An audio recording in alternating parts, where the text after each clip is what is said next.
Italian Wine Podcast, a Wine2Wine Business Forum 2021 media partner, is proud to present a series of sessions highlighting the key themes and ideas from the two-day event held on October the 18th and 19th, 2021. This hybrid edition of the Business Forum was jam-packed with the most informed speakers, discussing some of the hottest topics in the wine industry today. For more information, please visit wine2wine.net and tune in every Thursday at 2 p.m. Central European Time for more episodes recorded during this latest edition of Wine2Wine Business Forum.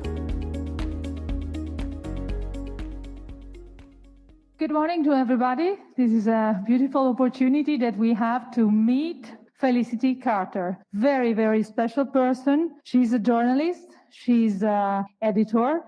She's the executive editor at The Drop, the content arm of PIX. Do you know what PIX is? I did a little research, and PIX is a wine discovery platform. What a beautiful way to put in touch consumers' desire, consumer needs with the wineries, big or small that they are. But maybe Felicity will tell us more. Previously, she worked for Meininger Verlag, Europe's biggest wine and spirits publisher, and maybe we can say that she brought Meininger's Verlag as the first publishing magazine and media around the world about wine. Meiningers had 30 correspondents from many correspondents from 30 countries and subscribers from 38 different countries. She is Australian in the origin, I think. She moved to Europe. We are very happy that she moved to Europe. A little bit less happy because she moved to Germany and not to Italy, but I'm sure that Felicity will have a third life, and the third life will be in Italy with us. So she's also an international wine judge. She's a speaker, much more better than me, and she is also consultant for a very, very important wine exchange based in London, which is Livex. So now we're going through our subject. Today we're speaking about wine blogs from the beginning, from the origin to now. So something about historic perspectives of wine blogs. Thank you. Thank you, Felicity. Thank you very much. Thank you for a great introduction. I'm not quite sure I can live up to it, but I'll do my best. So where did this topic come from? It actually came from Stevie. Stevie said, I would like to hear about what happened to wine blogs. So I went off and I do what I always do. I just emailed a bunch of people and said, what happened to wine blogs? And this is what I found out. What I found out is that the rise of wine blogs actually helped construct the new wine media landscape that we have before us. And I'd like to explain how that happened. So the first ever proper wine blog was Alda Yarrow's wine blog Vinography, which debuted on 11th of January, not 2,994, but 2004. This is the first I know of in the English-speaking world. And he has a bit of a dispute with Jamie Good of the UK, who started his in 2000, but his started as a sort of blog about football and about his family with a little bit of wine thrown in. So Alda's is the first official wine blog in the English language. So I've done a quick overview of the rise of blogs, which I don't think we need to go through. You can read it on the screen. Basically, it started in the 1990s with the rise of the internet. The big thing that happened in 1998 was a newspaper did a live blog of a hurricane at the same time. Early blogging software encouraged people to take charge of websites. Up until then, you had to code your own website if you wanted to write anything online, and you had to recode every new page. But the new blogging software, Blogger, in 1999 opened up the World Wide Web for anybody who had opinion. By 1999, there were 23 blogs, and only 7 years later, there were more than 50 million. And the big bang in blogging happened in 2003 when WordPress released its free software. And now not only could anybody publish their own thinkings, ramblings, thoughts, they could make it look like a magazine. They could make it look professional. And in fact, it became extremely hard for people to distinguish between what was a professional site and what was an amateur. The next thing that happened in 2003 was Google AdSense. For the first time, people could now make money with their blogs. If their blogs were popular, if they had the right keywords, Google would place ads on their site and give them some of the revenue. And so suddenly people who had been amateurs became professionals and they could make money from it. What happened was it gave a voice to people who'd been locked out of the mainstream. In the early days, in order to make money, many blogs were focused on lifestyle and product reviews. This one, Deuce, which I've put up, was the most famous of what were called the mummy bloggers, women at home who began to blog about what it was like to be a stay-at-home mother. And these blogs started as sort of confessional diary-style meanderings, and pretty quickly they became extremely professional, where people began to hire video crews, they began to hire professional photographers, they began to hire professional programmers, because they began to make a lot of money from lifestyle and product endorsement. But it wasn't just individuals that realised this. Big companies started to look at this and said, this is amazing. There's this whole untapped audience of people who might not be reading newspapers, who might not be consuming television news, that we can reach in other ways. So we get the White House begins its own blog, which is still going. And it becomes a way that other institutions begin to start looking more and more like magazine publishers. Then what you get is, this is from Microsoft. Now companies realise that not only can they publish magazines, but they can move into something which is called content marketing. Now, content marketing really started at the end of the 19th century with somebody called John Deere, who did a tractor catalogue. And in that catalogue, he would give tips and tricks about farming. And other people in the 20th century picked up on this. Jell-O famously would give recipes about how you could use Jell-O. The Michelin tire company moved into what we now call content marketing with the Michelin style guide and the Michelin review guides. But it wasn't really until the early aughts that people began to merge this magazine style writing with commercial prospects at the same time. So this really became a very big deal. And the big thing was big media suddenly looked at it and realised that so many people were blogging, they could stop paying journalists. They could get people to write for free. And unfortunately, audience members could not any longer tell the difference between who was a professional journalist and who was an amateur blogger, because they all came under the same branding. So Forbes, for example, has a whole content farm of hundreds and hundreds of contributors who are not paid for it, who are amateurs in the sphere. Many of them are journalists who've decided they want to do it as a way to build their brand, but it all goes under the prestigious Forbes label. So by 2005, 2006, it's become much harder to tell who is a professional person and who is an amateur, and there's a lot of crossover beginning to happen. Huffington Post took this to new heights. It founded in 2006, and it didn't pay anybody. All it was a collection of blogs.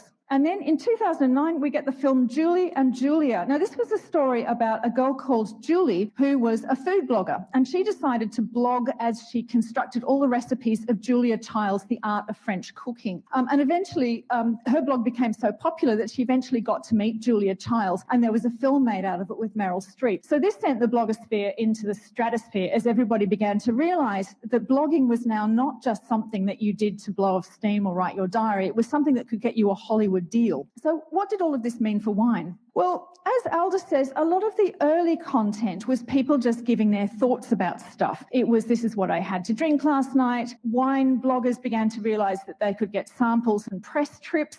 There were a lot of people who began to do advertising for, unwittingly for wineries, because they were getting nice invitations, and so they would write nice things about what the winery would say. There was also lots of squabbles between bloggers. Bloggers would spend a lot of time commenting on what some other blogger had written about things. There was the rise of what we now call the hot take. But as Aldous says, people who survived began to get more and more professional. They began to go to conferences. They began to learn how professional writers do things. They began to understand things like search, how Google promotes things through SEO. And Google promotes things if the content is what's called authoritative. The better quality content that you can create, the higher in the Google rankings you will rise. And so bloggers began to look very much like professionals. Blake Gray is a professional journalist who worked for the San Francisco Chronicle. He now does a lot of work for Wine Searcher. He's also a blogger. And he told me the thing that blogging did that really turned the world of wine upside down was because editors were no longer in charge of what was being discussed. Now, wine magazines up until the mid-aughts were pretty much controlled by people who were either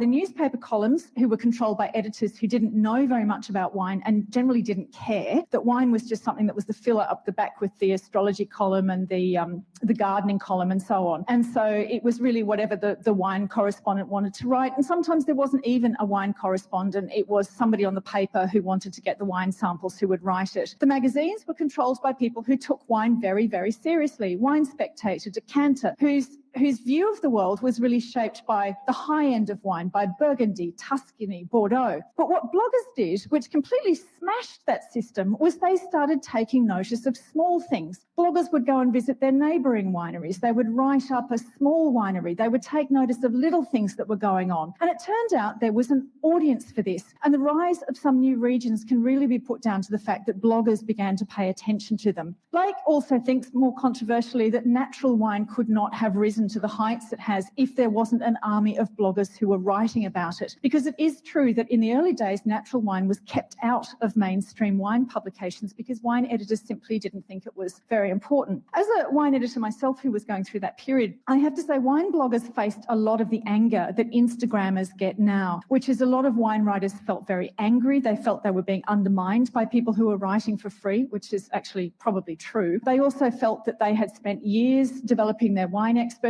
and suddenly there were all these amateurs coming along, sometimes who were printing falsehoods because they didn't know any better. There was a lot of people who were just recycling talking points from wineries. So there's a lot of feeling of protection about the wine sphere. But it is true, and Blake is quite right, that what wine blogging did was it opened up wine to new audiences, new writers, new communicators, new communication styles.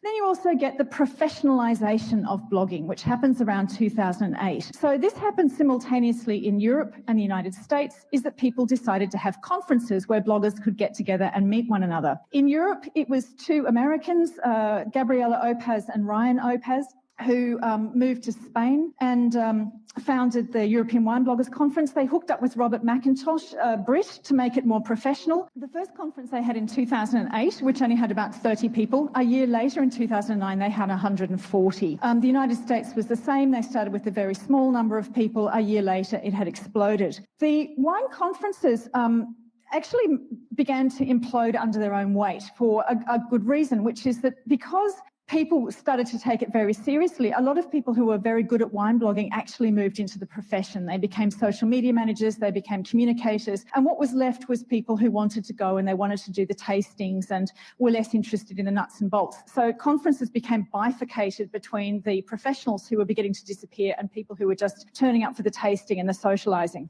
But Robert says in the very early days, nobody took social media seriously. I remember people literally laughing at me, people who are now making money from it.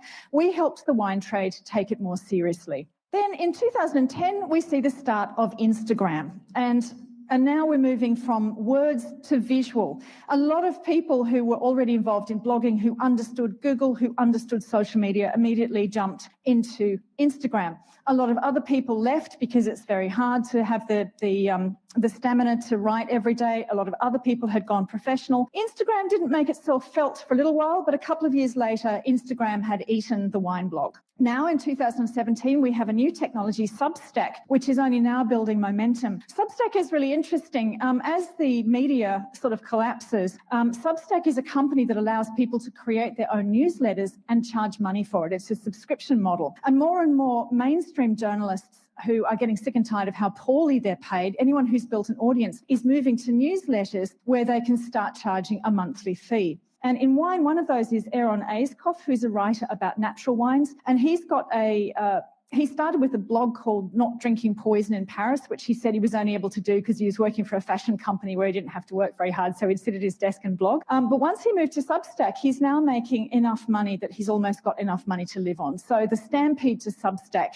is accelerating. But in all of this, what happened to traditional wine media? Well, this is an old graph now. It's a very famous graph. This shows what happened to specifically newspaper advertising up until 2011. I didn't put anything more recent than that because it's just too depressing, but just imagine that line at the bottom just keeps going to about here. So advertising revenue has really collapsed on anything that started as a print model. So what this has meant is that the wine media that has survived, and a lot of wine media did not, particularly on the continent, has ceased to become wine media. So those that have survived have actually turned into hybrid companies where the print part of it or the magazine part of it is like the sort of the engine that pulls the train, and the train is made up of wine events, competitions, spin-off products like that, and that is where companies are now making their money. And this is true of all of the big wine media companies. The print publication is where they get their prestige and their credibility, but the events, the competitions, the trade shows, those sorts of things is where they're actually earning the majority of their revenue. Wine critics have seized the moment and they've turned themselves into wine brands. And we've seen this across the world, that anybody who had a name for themselves has now turned themselves into a profitable media company. We've got James Suckling with, he's not just a wine critic, he's also an events company. A name you may not have heard of, James Halliday in Australia. James Halliday is a very famous wine critic who now has a deal with a company called Hardy Grant. They put out a magazine under his name. He has the Wine Companion. He has a wine podcast. James Halliday is now a brand. The same is true for Robert Parker. The Wine Advocate now exists separately. It's under a different editor, Lisa Perotti-Brown. It has a whole team of reviewers. But lest anybody think that they're not as important as they were in Robert Parker's day, I've done work for LiveX, the Fine Wine Exchange in London, and I laugh now when people tell me that scores aren't important, because I've been in the system and watched what happened when scores come out and suddenly merchants all over the world start buying and selling stock based on scores. Jancis Robinson, which recently sold to an American venture capitalist, is another person who has turned herself into a wine brand. So these wine critics have become greater than they started. As for wine media itself, we've now got something that is content marketing. It's what's called hybrid wine media, of which I work for one of them. We've got 750 Daily in the States, which is a magazine that is tacked on the front of a system which is for the wine trade, which is about distribution. And we've got The Drop, which is the magazine, which is at the front of Pix. The real business of Pix is a search engine, and the magazine is to attract people to the search engine. What's really interesting about content marketing is that in some ways, the magazines of content marketing are more independent editorially than the old school magazines, because The Drop doesn't take advertising. We stand or fall on whether the search engine works. And because we don't take advertising, we can say whatever we like. Whereas that's not true in old school magazines. You've got to be a bit careful about who you offend. So what did the wine blog mean for wine media? I think the person who says it's best is my colleague Erica Ducey, who's the Chief Content Officer of Pix. She used to work for 750 Daily and VinePair. And she says blogs have now eaten magazines. There's no longer any separation between blog writing and journalism. As she points out, the biggest change has been that magazines and online magazines have turned to the personal voice. We've turned away from the authoritative person who is telling you what you should think about wine. And instead, people are giving you their impressions and their emotions around it, their opinions, very opinion-led. This wasn't true a decade ago. Consumers like personality-driven writing. They like to know that the writer is a proxy for them standing in. The other thing that's happened is that professionals can no longer make money doing deep dive reporting. There's just been a job advertised for the San Francisco Chronicle for a wine writer who will probably earn about $65,000, which is almost impossible to live on in the San Francisco Bay Area. And although there is more wine writing than ever before, and there is more wine publishing than ever before, we are going to see less and less investigative reporting, less and less deep dive reporting, less and less third-person objective reporting. So the future looks about a lot of personality around wine.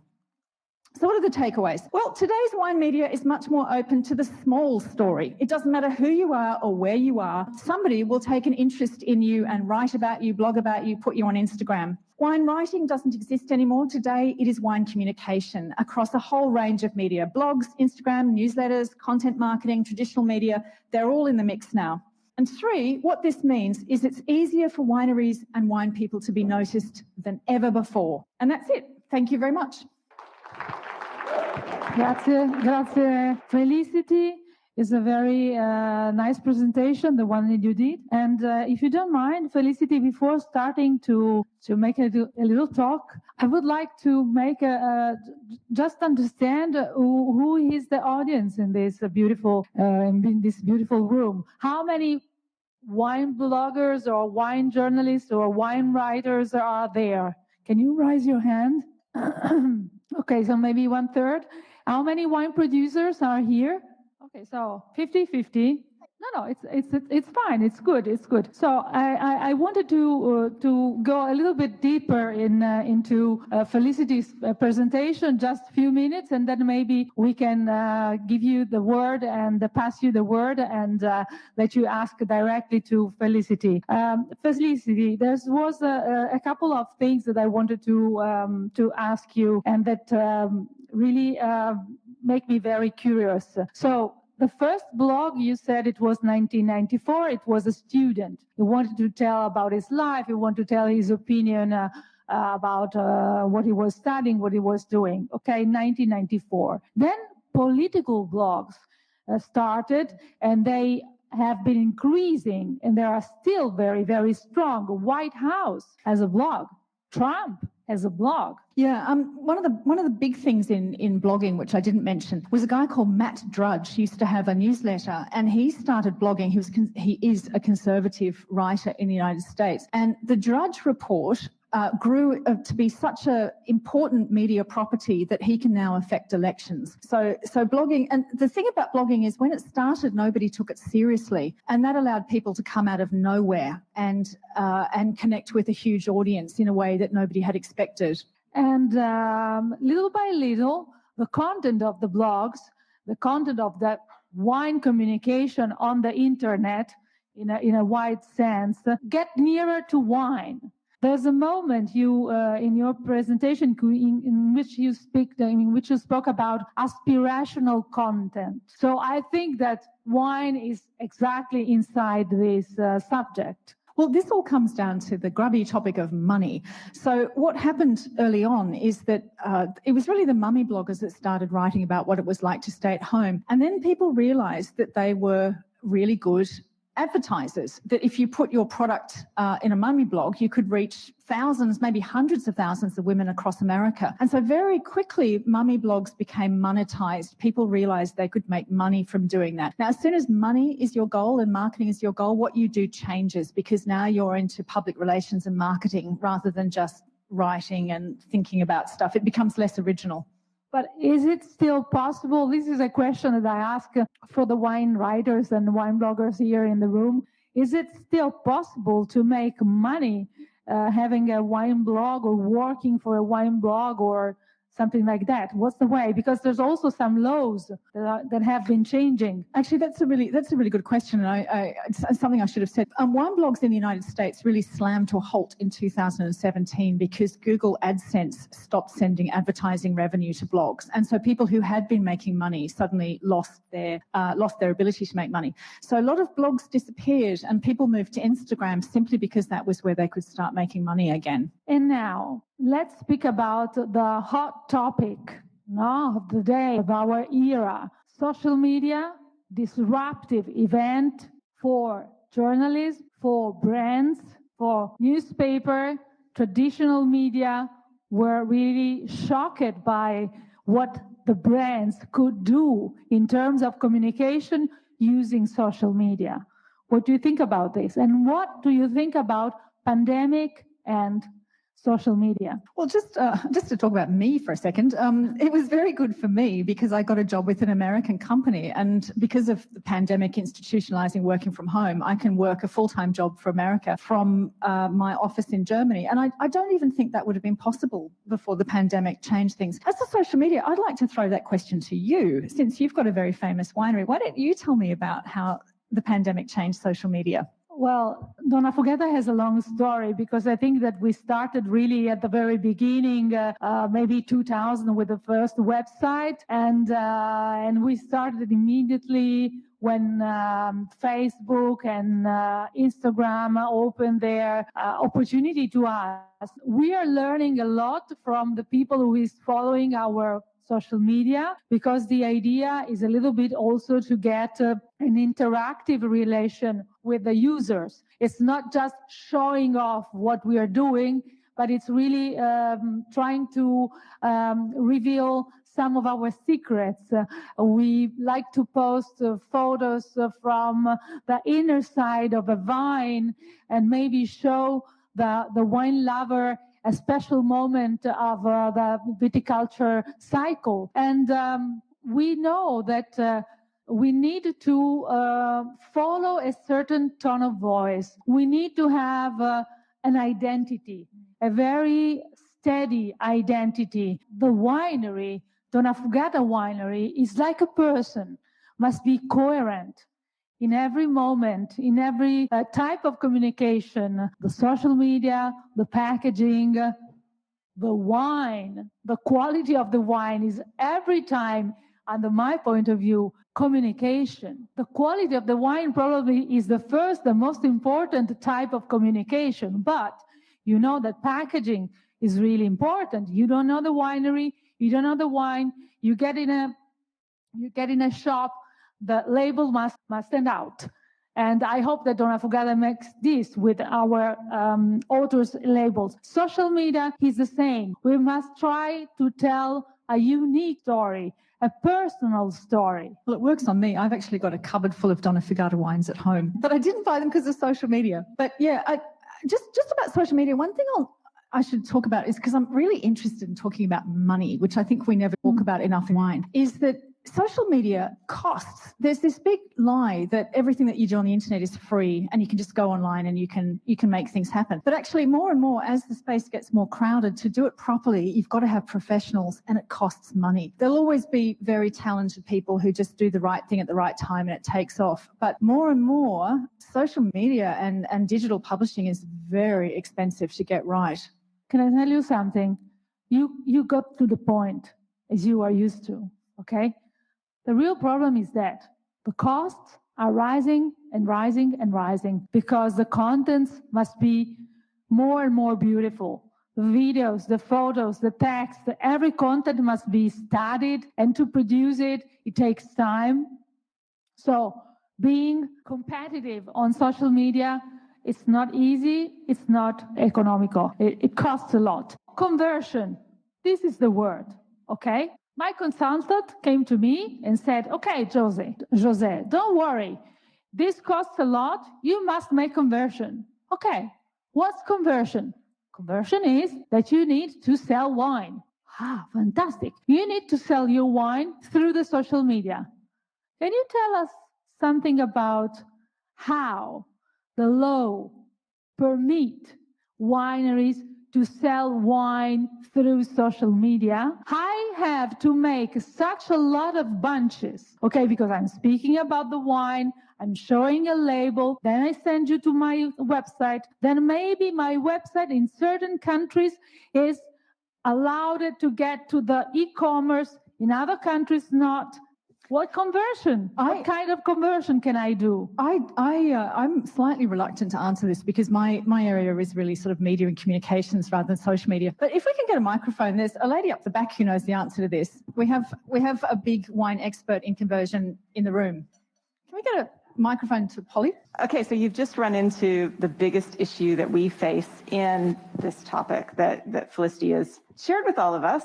Like you say, it's very expensive and it's also very misrepresentative because, as you say, there's this belief that because we all have access to it, that it's been democratized and we should all be able to make money from it.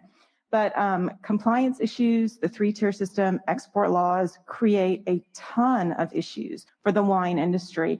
And one of the biggest ones that we see has to do with the contracts that we have in place, or in many cases we've had in place prior to the rise of digital communications. Because if you're an Italian winery and you go through a multi-step export process to land your wine in America, you lose all access to your data, you lose rights to communication, you lose, in many cases, actually your own tone and voice. So now we're looking at very expensive metrics, very expensive business practices, the things that we simply don't practice for many small to medium-sized independent wineries, setting up. We just want to make good wine. So how do you do this? The first thing is the grubby money topic. We have to charge more as an industry. I'm just going to tell you that right off the bat. All of our wineries who are charging too little, Steve agrees, you need to start building these things into your margins. And I remember Felicity saying many years ago that the wineries that succeed are the wineries who have started with a spreadsheet. And what that means now is that you have a spreadsheet that actually costs all of these elements of communication. So first step, getting past the belief that it's cheap and easy. Second step, knowing that we have to have a way to pay for it and prioritizing that. That's Polly Hammond from Five Forests, and the growling you hear is her dog Steve that she's brought along. Felicity, about conversion, more about conversion, because this must be the real goal of being on social media, not only brand awareness and brand building, which is okay, one very important goal, but it's not the only one. Felicity, I read some of your interviews, and speaking about conversion and the different steps, the many steps that the consumer must do from the social media to the e-commerce, okay, there's a problem of concentration, the problem of time. When we were reading newspapers, we knew that we had a half an hour with the newspaper on our knees. No, we knew, okay? Then we got to the desktop, and maybe on the desktop, we had a big video, and we can stay quarter of an hour on the desk. I see my husband has a big iPad like that, maybe 2/3 of a newspaper, and he looks fantastic, no? He'll read the newspaper. But nowadays, we're using mobile. Mobile means fast. Yeah, this is a really interesting point. And ever since I've been involved in communications, so professionally, which is from the late 90s on, I've heard this over and over again, that attention spans are short and fragmented. And that's absolutely true. But what's also true, that people will read something if they're really interested in it. So we had a really great social experiment within the last fortnight. I don't know if any of you read this. The New York Times put out an article called The Bad Art Friend. And it was an amazing story full of twists and turns. But the story was 10,000 words. That's a novella. But people read it. Social media exploded with people talking about it. People will always come and read something if it's interesting. The problem is that you can't waste people's time. And too much of what's being produced is just not very interesting. Yeah, it's important to select. It's important to have the ability to filter the great opportunities that we have. I don't want to interrupt the public if they want to make question. There's somebody of you that want to make a question to Felicity before we go away. Please wait for the microphone. I'm Xiao, so it's nice to make a question here. I want to ask about the language barrier in terms of blogging. But for example, I'm Chinese, so in terms of one blogs, if I write in Chinese, how the landscapes in terms of one blogging to see the language. Of course, China is more than just the language, also the barrier in terms of the forms of social media, a lot of things. But I would like to hear from Felice Carter about how your opinion on this. Oh, well, this is a question that is obsessing a great many companies in wine at the moment. So we call it the language paywall, the thing that you can't get over. The best thing to do is simultaneous translation using Google. Google now has plugins that will allow you to produce your content in multiple languages at once. And actually, it's very, very... It works very, very well. Now, the only thing is when you're writing for the international market, you have to keep some things in mind. One is that you have to use your language.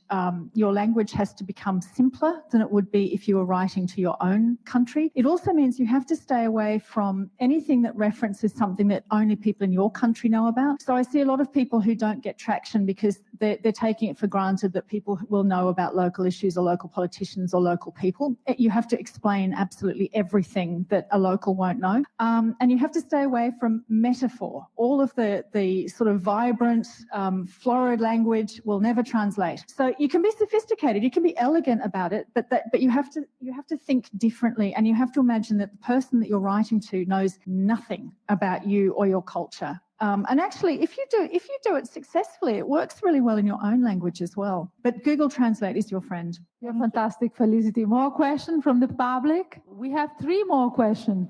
There's one over there and one on the...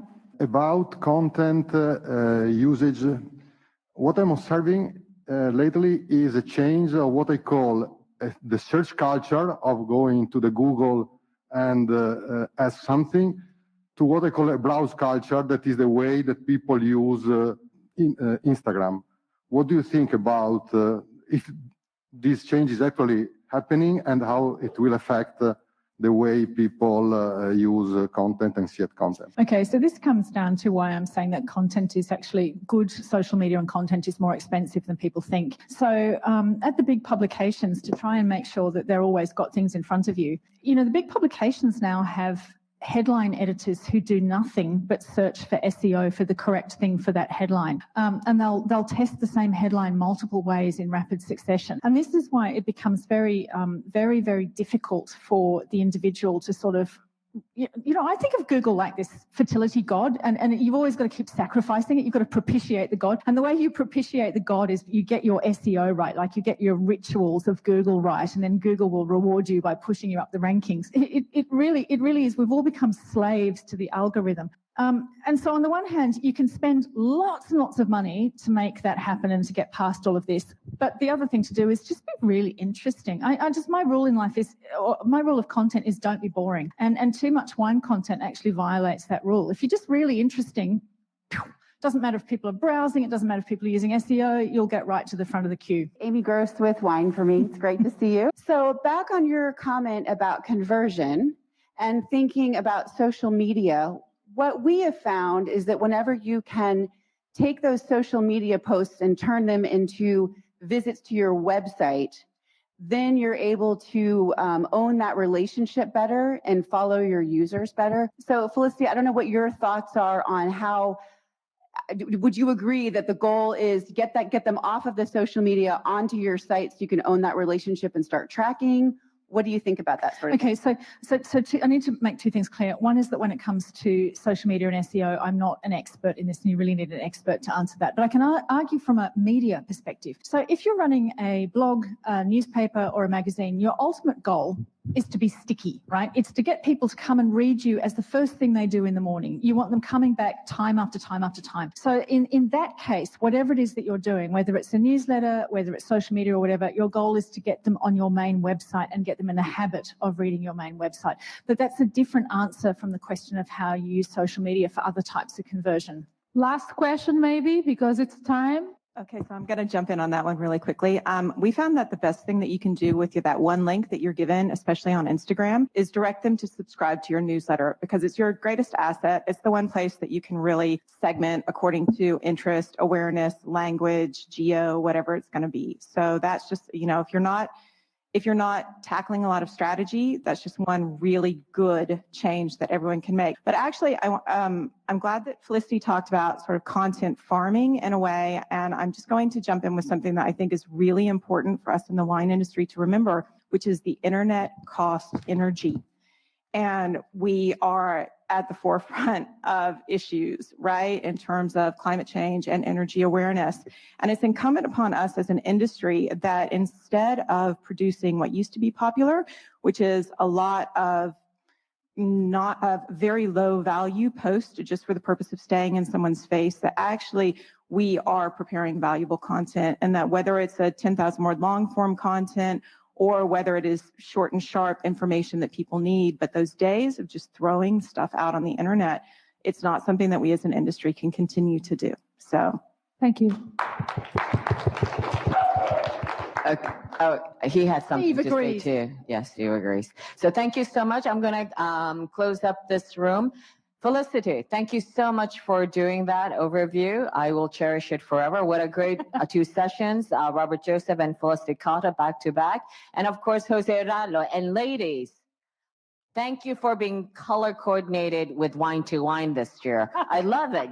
This is why I love these. We only think of you, Stevie. Yeah, Can we have a photo all together, Stevie? Yeah, it's fantastic. Okay.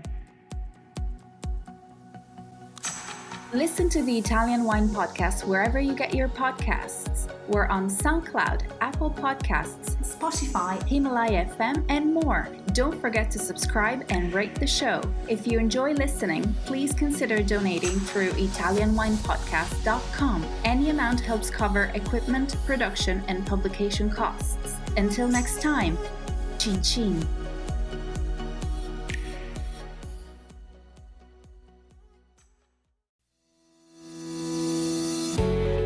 Hi guys. I'm Joy Livingston, and I am the producer of the Italian Wine Podcast. Thank you for listening. We are the only wine podcast that has been doing a daily show since the pandemic began. This is a labor of love, and we are committed to bringing you free content every day. Of course, this takes time and effort, not to mention the cost of equipment, production, and editing. We would be grateful for your donations, suggestions, requests, and ideas. For more information on how to get in touch, go to ItalianWinePodcast.com.